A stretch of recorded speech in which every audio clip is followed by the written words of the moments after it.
All right, this is a special Coastal Marine update. Anybody who enjoys the water, I'm talking about stand-up paddleboarding, I'm talking about kite surfing, I'm talking about getting out on the pleasure craft boat, the sailboat, checking a lobster pot, a favorite fishing spot you like to go to.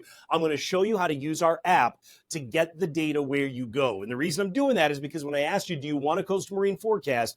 About half of you said, yeah, it'd be great. About half of you said, well, what I'd really like is data for my favorite spots to go. Done. Here's how you're going to do it. First of all, you got to download the app. All right. So the 1 degree outside weather app, you can just search Noyes 1 degree outside weather. It's only for Apple right now. We're doing the battle with Google. It'll get approved when they approve it. And as soon as they do, we'll be eager to let you know because it's killing us. We want to get it up. But anyway, okay, so here's what you do to get your favorite location on the water. You ready? You start typing in for a location. Let's start with Gloucester as an example. You get all the Gloucesters in the world. Great, thanks. We do Gloucester, Massachusetts.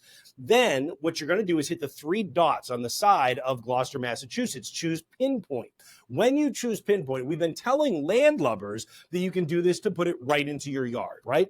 You can do the same thing on the water. Look what I did here. I came right out of Gloucester Harbor. I said, okay, let's go down over the water. We'll call this my favorite fishing spot. So that's where I put my pinpoint. When you do that, it's going to change the name from Gloucester to Massachusetts, or if you're off the coast of New Hampshire, you get the idea. Who cares? You hit the 3 dots on the right side again. You rename it a nickname. I called it My Fave Fishing Spot. Boom, there it is, My Fave Fishing Spot. Now, every time you go into the app, you go into your location choice at the top of the home page and you choose My Fave Fishing Spot, you will get the 14-day forecast, the hourly forecast, the current conditions for your favorite fishing spot. The one thing it's not going to have for you, well, seas, it's not going to have that. That's why we bring you this update. The other one, visibility. So we've got a ways to go on building that up, but this is a huge step for you to at least know what the conditions will be like with regard to wind, with regard to temperature when you're out there on the water. So I hope it helps you out a lot. Let me know if that's working for you. I want you to give that a try, but I think it's going to work like a charm. All right.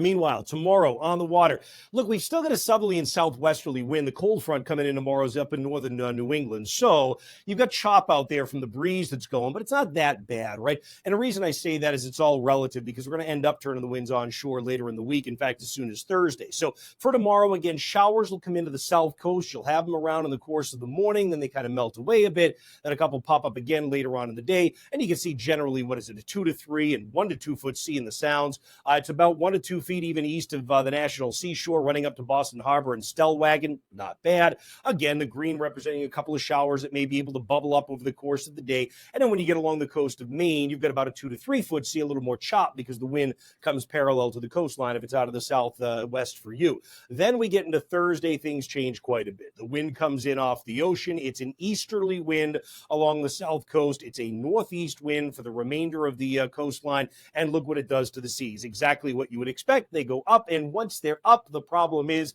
we maintain an easterly and northeasterly flow on Friday, which keeps the seas churned. We maintain that flow on Saturday, which, look, are they terrible? No, but are they fun? If you've got a pleasure craft boat at 3 to 5 feet, not so much, right? And then by the time we get to Sunday, it's probably a little more of the same. It'll sit down as the wind changes direction a little bit on Monday. But just a reminder, grab the app, get all the details for your favorite spot. And again, let me know how it works for you. I think it's going to work perfectly. That's the way it looks for now. Be careful out of the water.